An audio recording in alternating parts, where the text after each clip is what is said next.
하나님 말씀 봉독하겠습니다. 열왕기하 2장 19절에서 25절까지의 말씀입니다. 제가 가지고 있는 성경으로는 구약 561면입니다. 19절부터의 말씀을 봉독하겠습니다. 그 성읍 사람들이 엘리사에게 말하되 우리 주인께서 보시는 바와 같이 이 성읍의 위치는 좋으나 물이 나쁨으로 토산이 익지 못하고 떨어지나이다. 엘리사가 이르되 새 그릇에 소금을 담아 내게로 가져오라 하매 곧 가져온지라. 엘리사가 물 근원으로 나아가서 소금을 그 가운데에 던지며 이르되 여호와의 말씀이 내가 이 물을 고쳤으니 이로부터 다시는 죽음이나 열매 맺지 못함이 없을지니라 하셨느니라 하니 그 물이 엘리사가 한 말과 같이 고쳐져서 오늘에 이르렀더라. 엘리사가 거기서 베델로 올라가더니 그가 길에서 올라갈 때에 작은 아이들이 성읍에서 나와 그를 조롱하여 이르되 대머리여 올라가라 대머리여 올라가라 하는지라. 엘리사가 뒤로 돌이켜 그들을 보고 여호와의 이름으로 저주하매 곧 수풀에서 암곰 둘이 나와서 아이들 중에 42명을 찢었더라. 엘리사가 거기서부터 갈멜산으로 가고 거기서 사마리아로 돌아왔더라. 아멘. 우린 지난주에 그 엘리야가 하늘로 이렇게 승천하는 그 대목에 대해서 함께 살펴봤습니다. 하나님은 왜 그렇게 하신 걸까요? 엘리야가 그 계속해서 이 땅에 남아 있으면서 그리고 더 구체적인 어떤 역할들을 하게 하시고 더 많은 능력들을 보이게 하셨더라면 얼마나 좋았을까요? 엘리야를 따랐던 엘리사 같은 엘리야의 제자들, 또 이 성경을 이렇게 살펴보면 지난주에 강선 목사님 말씀하신 대로 선지자 학교 그룹이 있었던 것 같아요. 그러니까 이제 가장 유명한 선지자는 엘리야와 엘리사가 있었지만 또 그 휘하에 그 많은 선지자 생도들이 있었던 것으로 그렇게 보여집니다. 엘리야가 계속 있었더라면 그들에게 얼마나 힘이 됐을까요? 그런데 엘리야는 호련히 회오리 바람으로 바람을 저도 지난주 설교 들으면서 안 건데 어렸을 때부터 병거 타고 하늘로 올라간 줄 알았는데 아니더라고요. 그 찬송가 가사가 그럼 좀 잘못된 거 아닌가요? 그렇죠? 아무튼 하나님이 일으키신 바람으로 이렇게 올라가게 되고 엘리야와 엘리사 사이는 이제 병거와 마병이 불 이렇게 말이 이제 그 사이를 이렇게 가르지요. 왜 그렇게 갑작스럽게 떠나갔을까요? 그리고 이게 충분히 엘리야로 하여금 모세처럼 모세가 했던 유언이 이제 신명기죠. 이렇게 많은 말들을 남기고 떠나가게 안 하시고 왜 이렇게 갑작스럽게? 너무 어떻게 보면 좀 허망하게. 그리고 우리가 이 세상을 살면서 겪게 되는 뜻밖의 어떤 헤어짐, 뜻밖의 죽음과도 같이 그렇게 하나님은 엘리야를 왜 그렇게 데려가셨을까요? 남겨진 엘리사와 그의 선지자 생도들은 얼마나 막막했을까요? 지난주 설교 말씀을 들으면서 그런 생각들을 이렇게 많이 해보게 되었습니다. 마치 우리 처지 같죠, 그렇죠? 좋은 목사님들, 훌륭했던 목사님들이 이제 점점 은퇴하시거나 이제 하나님의 부름을 받습니다. 얼마 전에 그 방지일 목사님이 이제 돌아가셨는데 여러분들은 잘 모르실 수도 있겠지만 그러니까 100세가 넘으셨어요. 그래서 그 한국교회의 산 증인이시죠. 그 평양 신학교 출신이시고 산동에 가셔서 선교사로 지내시다가 또 해방 이후에 한국에 오셔서 오랫동안 어떤 그 역할을 하셨던 그런 어른이 이제 돌아가셨죠. 그 세월의 흐름 앞에 그런 분들이 계속 살아계셔서 한국교회를 이렇게 계속 지도해 주시고 인도해 주시면 얼마나 좋을까요? 또 이렇게 하나님의 부름을 받는 것 외에도 그 과거에 우리가 훌륭하다고 생각했던 그런 목사님들이 더 이상 존경을 받지 않게 되는 그런 지위로 전락하게 되는 걸 보게 됩니다. 그래서 그분들께는 좀 죄송합니다만 차라리 그때 전성기 때 돌아가셨으면 얼마나 좋았을까. 이제 우리 편에서는 그렇게 이야기하죠. 그분들 때문에 하도 교회가 욕을 먹으니까. 멋있을 때 딱 정리가 되면 얼마나 좋았을까요? 그런데 우리가 예상하지 못한 방식으로 굉장히 당혹스럽게 현실이 이제 우리 가운데 다가오게 됩니다. 자, 그런데 엘리야가 떠나는 장면이 굉장히 그 성경에서 아주 유례 없는 장면입니다. 우리가 이제 신약에서 예수님께서 승천하시는 장면을 연상하게 만드는 그런 장면들이죠.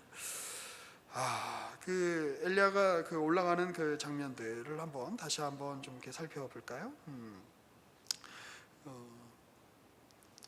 열왕기하 2장 12절 한번 보시겠습니다. 12절. 엘리사가 보고 소리 지르되 내 아버지여 내 아버지여 이스라엘의 병거와 그 마병이여 하더니 다시 보이지 아니하는지라. 이 엘리사가 자기의 옷을 잡아 둘로 찢고. 엘리사는 왜 그렇게 자기의 옷을 찢었을까요? 우리 지난주에 말씀을 우리가 들었던 것처럼 엘리사 같은 인물이 떠나면 도대체 우리가 하나님의 언약 백성으로서의 어떻게 마지막 보루 같은 인물이었는데 언약 백성으로 살게 만드는. 그런데 지금 엘리야가 걸어오는 길을 이렇게 쭉 보면 이스라엘 백성들이 요단강 건너편에 있다가 여리고를 지나서 이제 가나안 땅을 정복하지 않습니까? 그거를 다시 되밟는 과정처럼 보여지잖아요. 그러니까 엘리사의 마음에는 이런 마음이 들지 않았을까요?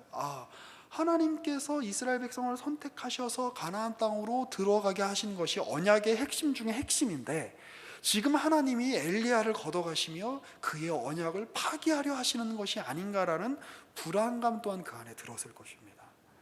하나님은 우리가 이제 성경의 역사를 통해서 신실하신 분이고 그의 언약을, 그의 약속을, 그의 뜻을 변개치 않는 분이라는 걸 우리는 알지만 우리가 매일매일의 우리의 현실 속을 이렇게 지켜봤을 때 또 아무런 정말 답이 없고 정말 무능력하고 처참한 우리의 현실을 봤을 때 정말 우리 가운데 하나님이 일하시는가? 라고 하는 그 질문을 던질 수밖에 없다는 것이지요.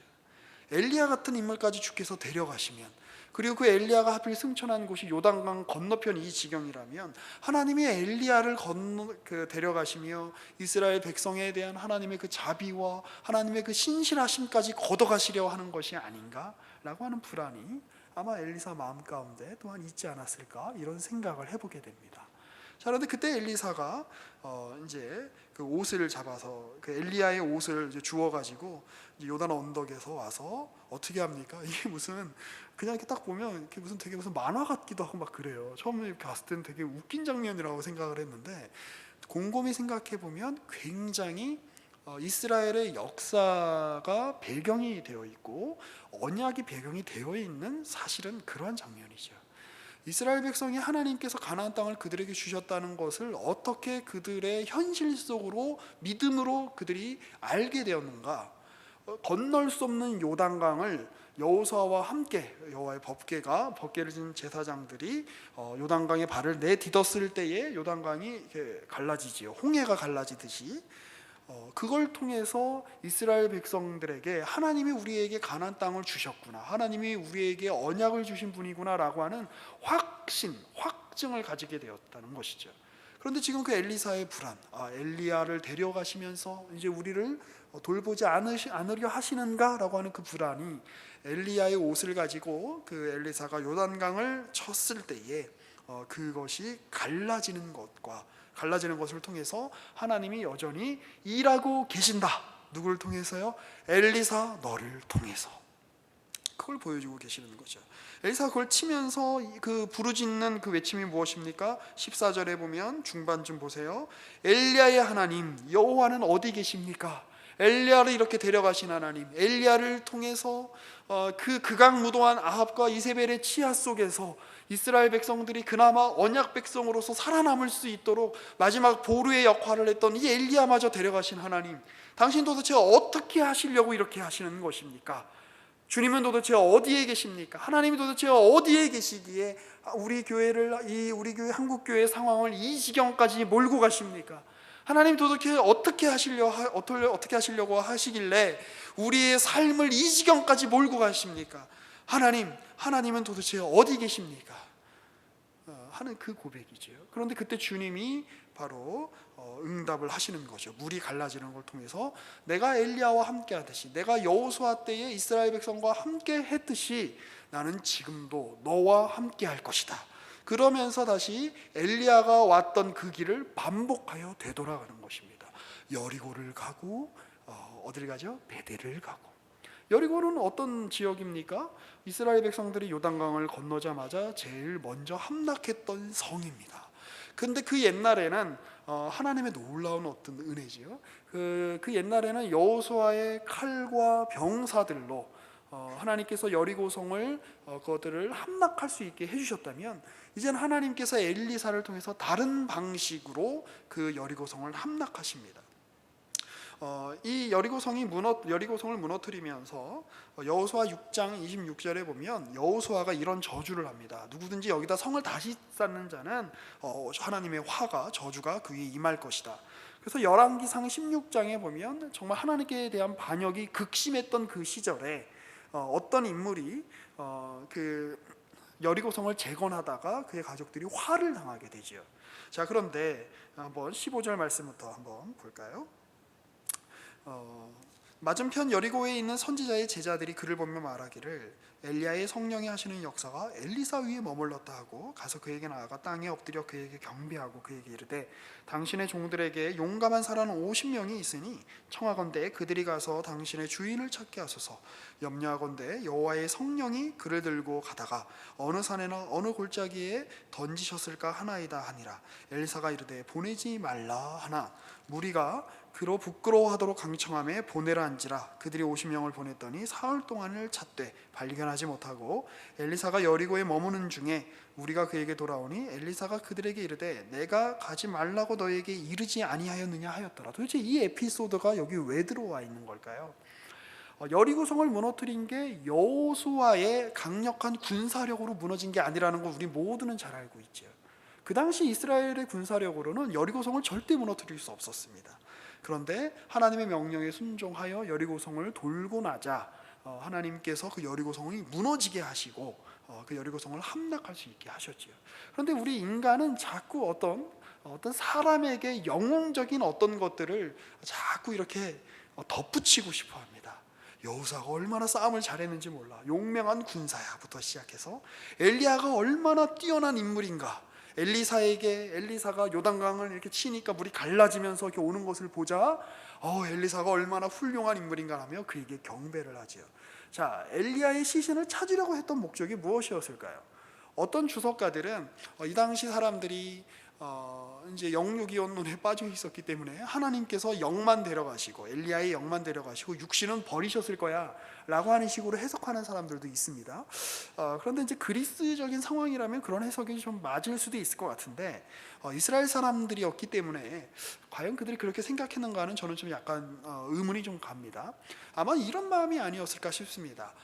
엘리야의 겉옷이 그 엘리사에게 주어진 것처럼 무언가 그 엘리야의 어떤 시신, 엘리야의 육신의 어떤 그런 뼈다귀라도 하나 얻으면 뭔가 어떤 강력한 영적인 능력을 발휘할 수 있게 되지 않을까라고 하는 그런 기대가 그의 제자들 50명으로 하여금 엘리야의 시체를 찾게 만든 거 아닌가, 이런 생각을 해보게 됩니다.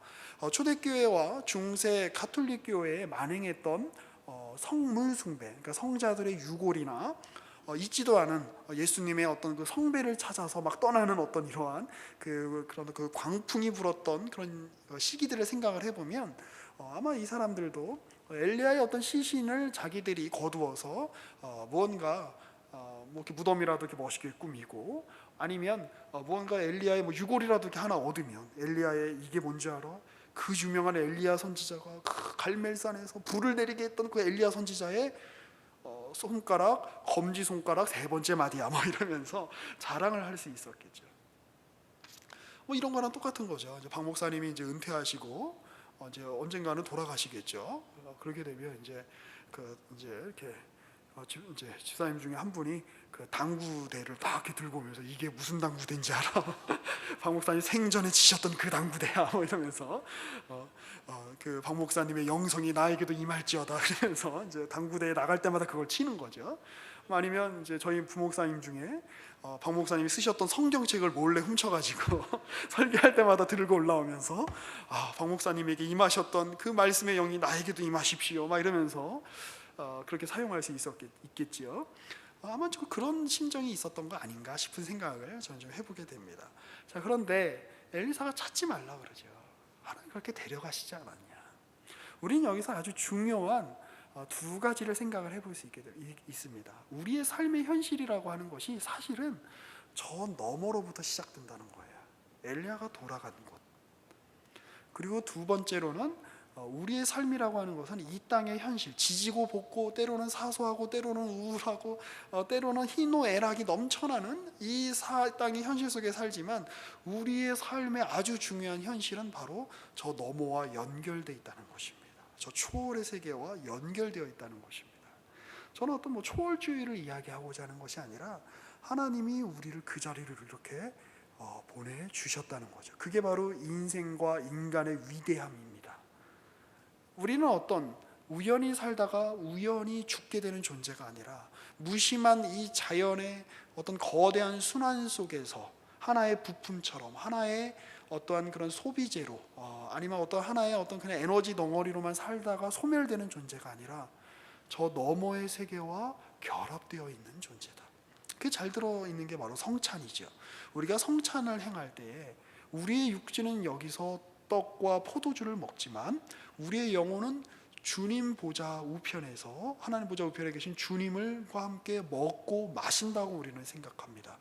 근데 우리가 여기서 성찬을 할 때 여러분 중에 유체 이탈해가지고 그 주님 보좌 하나님 보좌 우편에 가 계시는 분들은 없잖아요. 그러니까 아주 중요한 우리의 삶의 현실이 뭐냐를 신앙적으로 설명하는 행위인 거죠. 지금 그걸 보여주고 있는 겁니다. 그 야콥 타우베스라는 사람이 바울의 정치 신학이라는 책에서 이제 이런 이야기를 합니다. 이분은 20세기 이제 중반에 많이 활동하셨던 나치도 겪으시고 여러 가지 이제 그 현대사를 겪으신 분이죠. 원래 이제 스위스 지역에 있었던 그 라삐 가문 출신의 유대인입니다. 근데 이제 이 유대인이 자기 유대인의 관점으로 이제 그 바울 서신 로마서를 이제 해석한 책인데요. 그 이제 책을 이렇게 읽다가 아주 그 중요한 부분이 있어서 한번 읽어보도록 하겠습니다. 이 자리에서 한번 읽어보도록 하겠습니다. 여기에는 내재적인 어떤 게 전혀 없습니다. 내재성에서 나오는 건 아무것도 없다는 말입니다. 건널 수 있는 다리는 건너편에서 오는 겁니다. 그리고 우리가 이 다리를 건널 수 있을지 어떨지는 가령 카프카가 썼듯이 그 성공 여부는 우리 자신에게 달린 게 아닙니다. 엘리베이터를 타고 영혼의 아파트 꼭대기까지 갈 수는 있겠지만 그런 건 아무것도 아닙니다. 왜냐하면 분명히 막다른 지점, 절벽이 있을 테니까요. 여길 건너게 해줄 만한 건 없습니다. 건너편에서 우리에게 너는 해방되었다라는 음성이 들려와야 합니다. 독일 관념론의 모범에 따라 자기 자신을 스스로 해방시키는 게 중요하다고 말하는 사람들이 있습니다. 그러나 저만큼 나이를 먹고 또 죽을 날을 기다리는 저 같은 상태가 되면 이 사람은 지금 이 강의를 죽기 몇 주 전에 한 강의 내용이거든요. 대학 교수들 말고도 그런 얘기를 진지하게 받아들이는 사람이 있다는 게 그저 신기하게 여겨질 따름입니다. 이런 게 바로 독일 관념론의 아우라고 독일 고전주의의 아우라죠. 이건 일종의 괴태교입니다.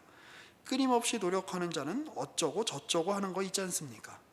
저는 이런 것에 대해서는 전혀 모르겠습니다.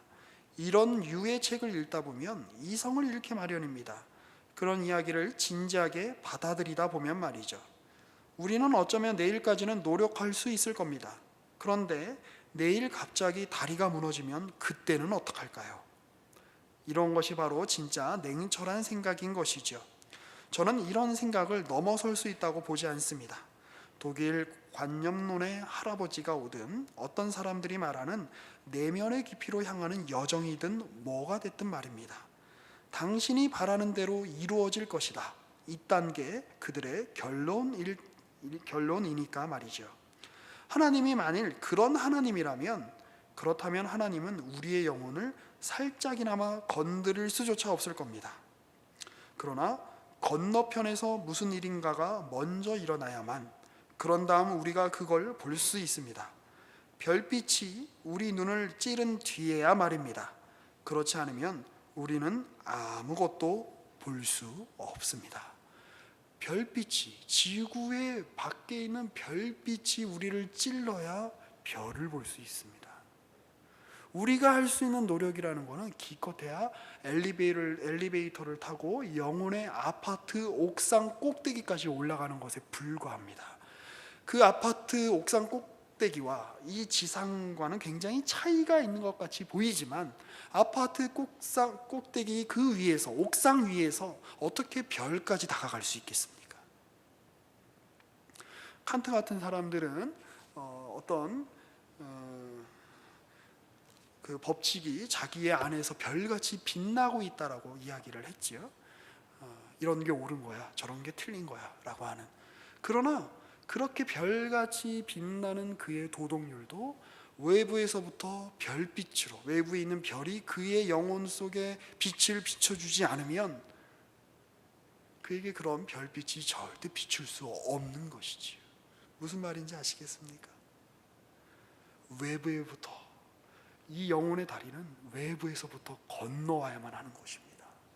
엘리야가 역으로 하늘로 올라간 이러한 이 사건은 우리 이 육신의 현실, 이 아합이라고 하는 현실, 아하시아라고 하는 현실, 이스라엘이라고 하는 현실, 아수르라고 하는 현실, 이 우상숭배라고 하는 현실, 이러한 이 현실을 넘어서 이러한 현실을 조망해주고 이러한 현실 속에서 진정으로 구원의 길을 비춰주는 어떤 다리가 하늘로부터 건너와야 된다는 것입니다. 주님이 그래서 이 땅에 하늘로부터 남자의 몸을 빌리지 않으시고 초월적인 능력으로 한 여성에게 임하셔서 탄생하시고 그리고 하늘로 승천하신 이유입니다. 우리의 삶은 그렇게 연결되어 있다는 것입니다. 초월과. 그러면 그렇게 초월과 연결되어 있기 때문에 우리는 그러면 대충 살아도 되는 거냐? 이 땅에서는 아니죠.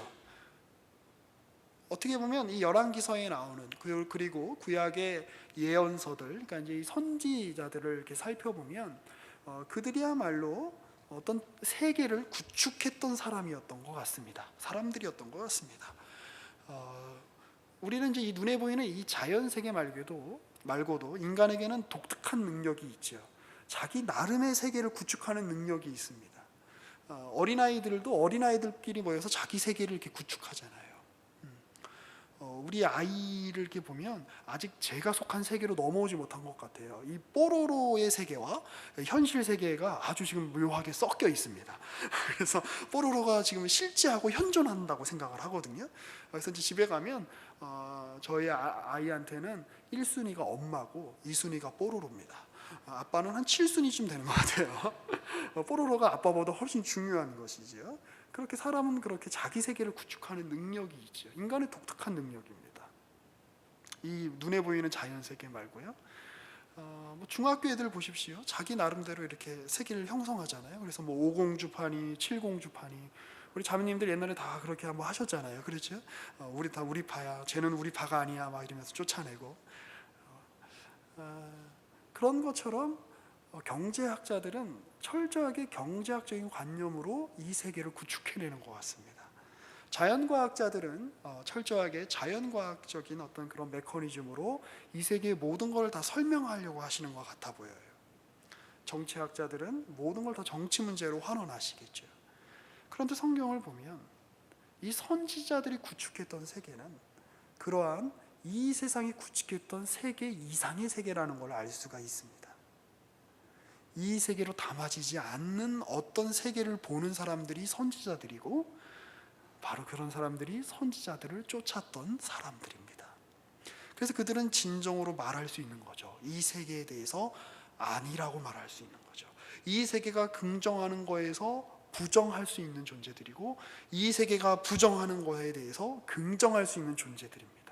그래서 이렇게 말할 수 있는 겁니다. 나는 아무것도 선택하지 않는 걸 선택하겠다. 이 땅에서 이 세계가 이 세상이 요구하는 이렇게 해야만 해라고 하는 그 요구에 나는 가담하지 않겠다라고 이야기할 수 있는 유일한 그룹인 것입니다. 하나님 우리를 그런 자리로 이렇게 불러주시는 거지. 자, 여리고에 엘리사가 들어갑니다. 어떤 일이 있습니까? 19절입니다. 그 성읍 사람들이 엘리사에게 말하되 우리 주인께서 보시는 바와 같이 이 성읍의 위치는 좋은데 물이 좋지 않아요. 토산이 익지 못하고 떨어집니다. 마치 홍해를 건넌 다음에 광야에 들어간 이스라엘 백성들이 겪었던 마라의 사건을 떠올리게 합니다. 엘리사가 이르되 새 그릇에 소금을 담아 내게로 가져오라 하매 곧 가져온지라. 엘리사가 물 근원으로 나아가서 소금을 그 가운데 던지며 이르되 여호와의 말씀이 내가 이 물을 고쳤으니 이로부터 다시는 죽음이나 열매 맺지 못함이 없을지니라 하셨느니라. 이 땅은 원래 저주받은 땅이다. 이 땅은 원래, 이 여리고는 원래 저주받은 땅이고, 이 땅에 더 성을 세우는 자는, 이 땅에서 뭘 하려고 하는 자는 저주를 받을 것이다 라고 말했던 저주의 땅인데, 지금 하나님께서 그 땅을 어떻게 하시는 것입니까?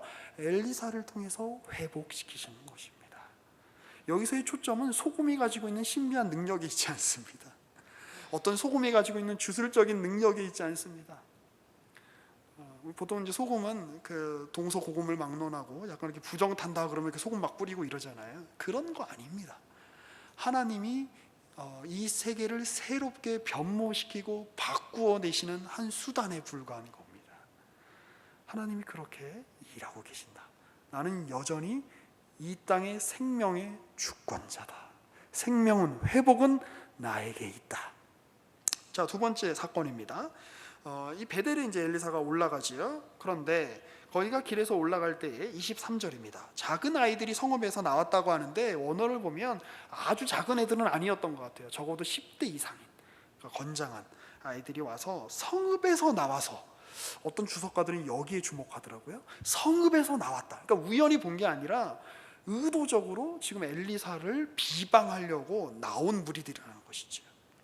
그리고 그를 조롱합니다. 이르되 대머리여. 엘리사에게 아주 치명적인 컴플렉스가 있었나 봅니다. 대머리였나 봅니다. 그런데 이제 어떤 주석가는 이런 얘기도 해요. 아마 낮에 이렇게 올라갔을 텐데, 뭐 낮이건 밤이건 이 당시에는 이제 이동할 때에 머리에 뭘 쓰는 게 관례였는데 어떻게 대머리인지 알았겠냐는 거죠. 의도적으로 이것도 엘리사를 비방하기 위한 것이었다라는 것이지요. 대머리여 올라가라. 이 말은 올라가라 이런 뜻이 아니라 get out, 꺼져라 이런 뜻입니다. 너 우리 동네에서 나가라. 자, 그런데 베델은 어떤 땅입니까? 지난주에 살펴봤듯이 야곱이 하나님과 언약을 맺은 땅입니다. 그러나 동시에 남유다와 북이스라엘이 갈라지면서 그 우상 숭배를 했던 첫 지역 중에 하나가 바로 베델입니다. 그러면 이 베델에서 나왔던, 이 성에서 나왔던 이 아이들, 이 청년들은 어떤 존재들이냐? 바로 하나님을 거역하고 하나님을 배신했던 그 시대의 문화의 산물인 것입니다. 우상 숭배했던 어미와 우상 숭배했던 아비들의 자식인 것입니다. 그들이 지금 엘리사에게 비방하는 거죠. 하나님의 선지자를 비방하는 것은 하나님을 비방하는 것과 똑같은 것입니다. 우리에겐 여호와가 필요 없다. 우리에겐 언약이 필요 없다. 우리에겐 바알이 있고, 우리에게는 금송아지가 있고, 우리에게는 아세라가 있다. 그러니 여기서 꺼져라 대머리야. 그 얘기를 하는 것이지. 그랬더니 어떤 일이 일어납니까? 곰이 나와서 아이들 중에 42명을 찢었습니다. 엘리사는 거기서 멈추지 않습니다. 아니 감히 주의 종을 놀려? 그러면 이런 어떤 비극적인 일을 당할 거야. 이렇게 겁주기 위한 그런 본문이 아니라 앞에 여리고 사건과 한번 병치시켜서 생각해 보십시오. 생명의 주권이 누구에게 있다? 하나님께 있다. 마찬가지로 심판의 주권이 누구에게 있다? 하나님께 있다. 뭘 이야기하고 있는 겁니까? 엘리사가 떠난 엘리야를 바라보며 엘리야가 이렇게 갔으니 도대체 엘리야의 하나님은 어디에 계십니까? 라고 하며 요단강에서 그의 겉옷, 엘리야의 겉옷을 가지고 요단강을 치며 건넜을 때의 그 질문에 대한 대답인 것입니다. 엘리야의 하나님이 어디 있냐고? 지금 여리고에서 일하고 있지 않느냐? 엘리야의 하나님이 어디 있냐고? 지금 베델에서 일하고 있지 않느냐? 이 베델은 야곱이 있었던 베델이고, 이 베델은 여로보암 때에 반역을 일으켰던 그 베델이지만, 지금 이 베델은, 오늘 너에게 주어진 이 베델, 오늘 네가 살아갈 이 베델은 여전히 하나님이, 엘리야의 하나님이 일하고 계시는 베델이다라고 말씀하고 있는 것입니다. 위대한 지도자들이 사라질 것입니다. 계속 오랫동안 계셔줬으면 좋겠다라고 생각했던 지도자들이 세월의 흐름에 따라 우리 곁에서 사라질 것입니다. 우리는 이제 어디에 기대해야 되는가라고 하는 마음이 우리 인생에서 들 것입니다. 개인적으로 우리 가까운 부모님들, 우리 가까운 친척들, 우리 가까운 친지들, 가까운 지인들부터 시작해서 교회적으로는 훌륭한 교회 지도자들일 수도 있겠지요. 그러나 하나님이 오늘도 이 시간에 말씀하시는 것입니다.